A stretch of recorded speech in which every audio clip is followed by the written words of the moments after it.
ৰাতিপুৱাই গা পা ধুই মই কলৈ ওলালোঁ। নমস্কাৰ বন্ধু বান্ধৱীসকল, মই বিতু আৰু মোৰ এই নতুন ইউটিউব চেনেললৈ আপোনালোক সকলোকে স্বাগতম জনাইছোঁ। আজি মই গৈ আছোঁ বাহঁতৰ ঘৰলৈ, মানে বাহঁতৰ ঘৰত আজি সকাম আছে।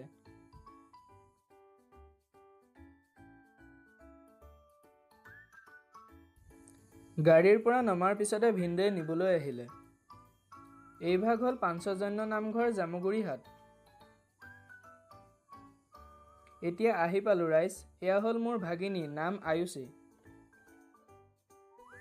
এতিয়া বাহঁতৰ ঘৰৰ পৰা ওলাই আহিলোঁ, আধা স্কুটিত, আধা টমটমত আৰু শেষত বাছ পালোঁ দিয়ক ৰাইজ। এতিয়া বাছৰ পৰা নামি ঘৰলৈ আহি আছোঁ আৰু।